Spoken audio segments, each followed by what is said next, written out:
কার্ডকে আমি বলবো যে একটা জনগণের সাথে স্ক্যাম করা। এই যে ধরেন যে এমএলএম টাইপের যে বিজনেসগুলো ছিল, ধরেন ই ভ্যালি, তারপর ডেস্টিনির, এটা মানুষকে বিভিন্ন রকম আশ্বাস দিছে না যে আজকে এটা নেন, আগামীকাল এটা ডাবল হয়ে যাবে, ট্রিপল হয়ে যাবে। সো এই বিএনপি সরকার বাংলাদেশের জনগণের সাথে একটা স্ক্যাম করতেছে, একটা এরকম এমএলএম টাইপের, ই ভ্যালি টাইপের একটা বিজনেসের মডেল দাঁড় করে বাংলাদেশের মানুষকে বোকা বানাচ্ছে।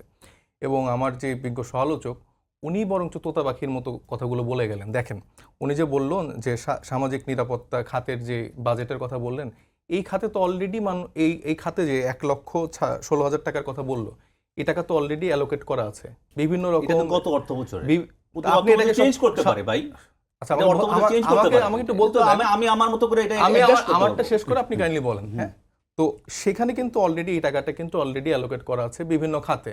এখন আপনি সবগুলা খাতকে ভ্যানিশ করে দিয়ে আপনি হচ্ছে যে এখন হচ্ছে যে নতুন করে এই এতগুলা 20 রকম কার্ড করবেন।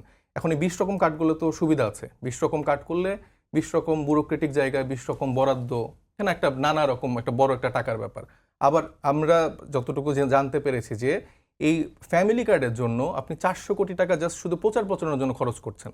এটা তো খুবই আননেসেসারি জিনিস। আপনার তো এত টাকা খরচ করার দরকার নেই। এই 400 কোটি টাকা দিয়ে আপনি 40,000 এই তথ্যটা কোথায় পেলেন আপনি? এই তথ্যটা আমি আপনাকে দিচ্ছি। এটা জাতীয় গণমাধ্যমগুলোতে এসেছে। কোন গণমাধ্যমে আসছে আপনি দেন? হ্যাঁ, আমি জাতীয় গণমাধ্যম থেকে আপনাকে দেখাচ্ছি কোথা থেকে আসছে। তো সেখান থেকে তারা হচ্ছে যে প্রচারণার কোনো প্রয়োজন নাই, এর প্রচারণা তো নির্বাচনের সময় করেছি ভাই। আমি একটু বলে নেই, আপনি তো বললেন আপনার মতো। তো সেখানে আপনি প্রচারণার জন্য এরকম এত টাকা খরচ করছেন। তারপরে মানে আমি কি এই ইনফরমেশনটা ভুল দিলাম যে যদি 20টা কার্ড করে এটার জন্য আলাদা কার্ড তো হবে না ভাই? আচ্ছা, আপনার ইনফরমেশন অনুযায়ী প্রত্যেকটা কার্ড স্ট্যান্ডে উল্লেখ আছে। আপনি দেখেন ফ্যামিলি, আমি বলি ফ্যামিলি কার্ড, তারপরে আপনার ই হেলথ কার্ড, তারপর কৃষক কার্ড, তারপর ক্রীড়া কার্ড, প্রত্যেকটা কার্ড আমাদের ইস্তেহারটা পড়ে দেখেন। এলপিজি কার্ডের কথা বলা আছে? এলপিজি কার্ডের কথা বলা না থাকলে এলপিজি কার্ডের কথা বলা আছে?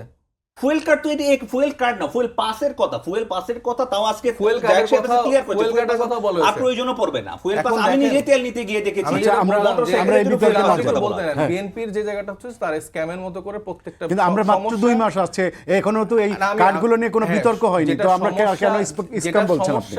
সেটা সমাধানের জন্য একটা কার্ড ধরা দেয়, কিন্তু এটার রুট লেভেলের কি পলিসি দিয়ে এই সমাধানটা মোকাবেলা করা যেতে পারে বা সামগ্রিকভাবে এটা কিভাবে সলিউশন করা যেতে পারে, ওইটা তার কাছে নাই বা ওনাদের কাছে নেই। ওনারা মনে করছে যে এই কার্ড দিয়ে আমি পুরো বাংলাদেশকে পরিবর্তন করে ফেলবো।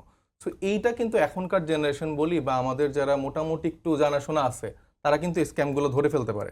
এবং তাদের এই যে সামাজিক সুরক্ষা খাতের যে বাজেট, এই বাজেটটা গত আওয়ামী লীগ সরকারে তারা কিন্তু বিভিন্ন এই কার্ডগুলো তাদের দলীয় লোকজনকে দিয়েছে। এবং আমরা এখনও নতুন করে দেখতে পেয়েছি, এটা যদি মানে উনি ডিফার করে, আমি এটা জনগণ তো দেখবে। তো এই অলরেডি ফ্যামিলি কার্ডের নাম করে 3টা ধর্ষণের কেস এরকম হয়েছে। আজকেও একটা এরকম ঘটনা ঘটেছে।